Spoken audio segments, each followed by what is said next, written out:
Histoire de Dolph Heiliger. New York était la nouvelle Amsterdam lorsque Dolph Heiliger y est né.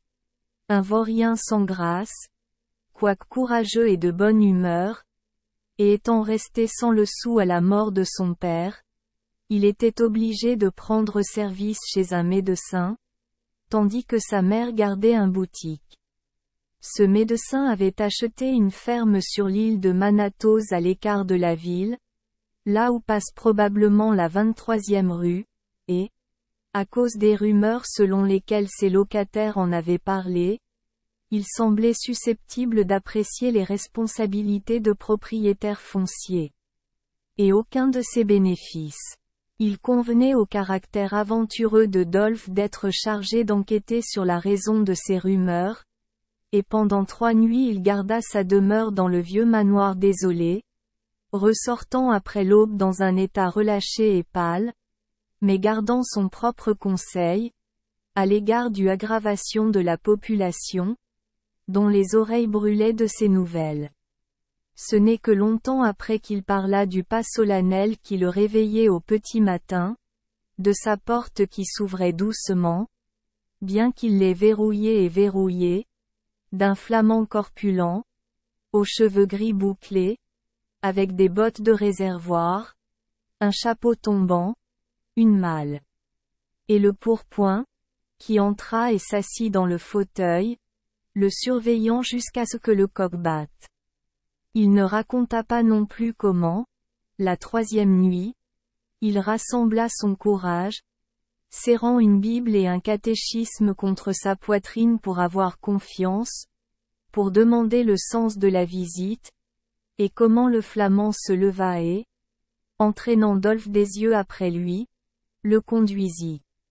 En bas, a franchi la porte d'entrée sans la déverrouiller, laissant cette tâche au jeune homme tremblant mais impatient, et comment, après s'être rendu à un puits désaffecté au fond du jardin, il a disparu de la vue.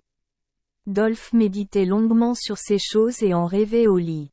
Il alléguait que c'était pour obéir à ses rêves qu'il était monté à bord d'une goélette en direction de l'Hudson, sans la formalité d'adieu à son employeur, et qu'après avoir été rejeté à terre par un coup de vent au pied du Storm King, il était tombé en compagnie de Anthony van der Eefden, un célèbre propriétaire terrien et chasseur, qui s'est pris d'affection pour Dolph en tant que garçon capable de tirer, de pêcher, de ramer et de nager, et l'a emmené chez lui à Albany. Le Hare avait un logement spacieux, de la bonne liqueur et une jolie fille, et Dolph se sentit au paradis jusqu'à ce qu'il soit conduit à la chambre qu'il devait occuper, car l'une des premières choses qu'il aperçut dans cet appartement fut un portrait du même personne qu'il avait tenu éveillé pendant la pire partie de 3 nuits au Bowery de Manatos. Il demanda à qui appartenait cette photo et apprit que c'était celle de Kilian van der Spiegel, bourgmestre et grincheux, qui avait enterré son argent lorsque les Anglais s'emparèrent de la Nouvelle Amsterdam et s'inquiétaient jusqu'à la mort de peur qu'il ne soit découvert. Il se souvenait que sa mère avait parlé de ce Spiegel et que son père était l'héritier légitime de l'Avar, et il apparaissait maintenant qu'il était également l'un des ancêtres de Hayden. Dans son rêve de cette nuit-là, le flamand sortit du portrait, le conduisit, comme il l'avait fait auparavant, au puits, où il sourit et disparut. Dolph réfléchit, le lendemain matin, que ces choses avaient été ordonnées pour réunir les 2 branches de la famille et révéler où se trouvait le trésor dont elle devait hériter. Il était si plein de cette idée qu'il retourna à la Nouvelle Amsterdam par la première goélette, à la surprise du Hare et au regret de sa fille.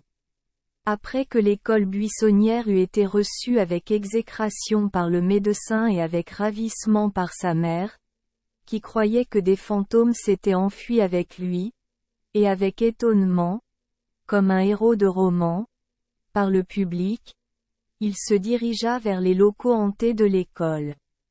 Première occasion et commença à s'intéresser aux puits désaffectés. Bientôt, Il trouva son hameçon emmêlé dans quelque chose au fond, et en le soulevant lentement, il découvrit qu'il avait saisi une fine écuelle en argent, dont le couvercle était maintenu par un fil torsadé. Il lui fallut un moment pour arracher le couvercle, lorsqu'il trouva le récipient rempli de pièces d'or.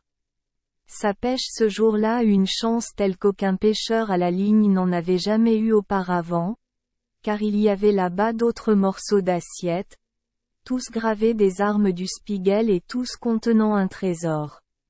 En encourageant les récits les plus effroyables sur les lieux, afin d'en éloigner les gens, il accomplit peu à peu le déplacement de ses prises de leur lieu de cachette vers sa maison. Son absence inopinée à Albany et ses relations avec les morts avaient préparé ses voisins à tout changement dans sa situation ou dans son état, et maintenant qu'il avait toujours une bouteille de schnapps pour les hommes et une théière pour les femmes, et qu'il était bon de sa mère, il disait qu'ils avaient toujours su que s'il changeait, ce serait pour le mieux, ce à quoi ses anciens détracteurs haussaient les sourcils de manière significative, et lorsqu'il les invitait à dîner, ils acceptaient toujours. D'ailleurs, ils se réjouirent lorsque vint le jour de son mariage avec la petite fille d'Albany. Il l'élut également membre de la corporation à laquelle il légua une partie de l'assiette du Spiegel et aidait souvent les autres édiles de la ville à vider le grand bol à punch. En effet, c'est lors d'une de ces fêtes corporatives qu'il mourut d'apoplexie. Il a été enterré avec les honneurs dans la cour de l'église hollandaise de Garden Street.